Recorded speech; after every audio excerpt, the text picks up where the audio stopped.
There are moments in our lives that quietly change everything. The strange thing is, we almost never recognize them when they are happening. The story begins on one such morning. Morning, a primary school classroom. Sunlight slips through tall windows and settles softly on rows of tiny wooden desks. Children fill the room with the kind of laughter that belongs only to childhood. One little girl is trying to balance a pencil on her finger. Two boys are arguing over whose drawing looks more like a tiger. Near the window, a little boy has forgotten the lesson completely. A small bird has landed on a branch outside. He watches it hop from one twig to another. Nothing else exists. Not the classroom, not the teacher, not tomorrow. Just a bird and a child completely absorbed in watching it. Perhaps that is how every child begins life. Not trying to become someone, simply being. The teacher walks slowly between the rows. She smiles at each child. She reaches the little boy. He quickly turns away from the window. She bends down beside him. What do you want to become when you grow up? The room suddenly comes alive. I will be a doctor. I will be a pilot.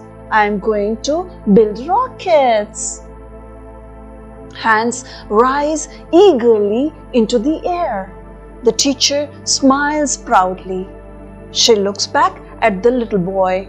He says nothing, not because he doesn't have an answer, because until this moment, he had never needed one.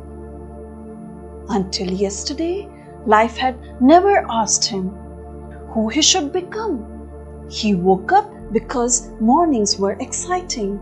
He ran because running felt good. He laughed until his stomach hurt. He cried, then forgot why he had cried. He was completely occupied with living. The teacher waits, then smiles gently. It's all right. You don't have to know today. She moves on. The lesson begins. Books open. Pencils begin writing. Outside, the bird is still there, still hopping from branch to branch, unaffected, unconcerned, simply being a bird.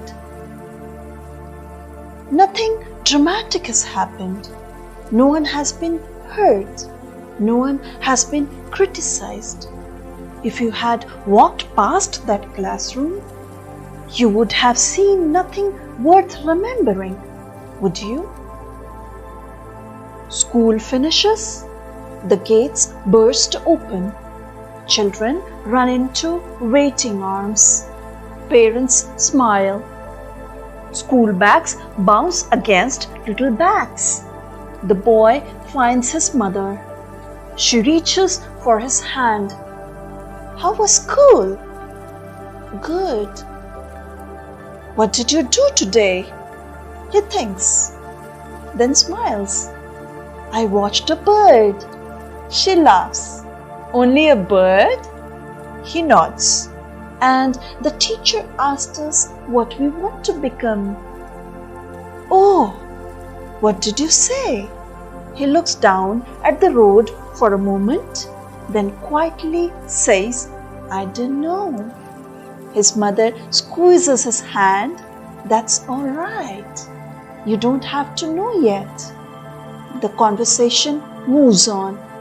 They begin talking about dinner, about the puppy sleeping near the grocery store, about whether it might rain before evening. The conversation ends. The question doesn't. That night, his room is exactly as it has always been. The same little bed, the same storybooks, the same toys scattered across the floor. He picks up a toy airplane. Usually, he would fly it around the room. Tonight, he simply looks at it. For a long time, he puts it down, picks up a paintbrush, then a toy train. One by one, he holds them quietly. Yesterday, they were simply toys. Tonight, they seem to be possibilities.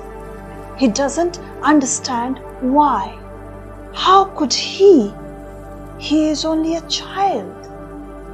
But somewhere, without making a sound, a question has found a place to stay. Years from now, he will remember many things: faces, places, successes, failures, but he will never remember the exact moment. That question quietly became part of him.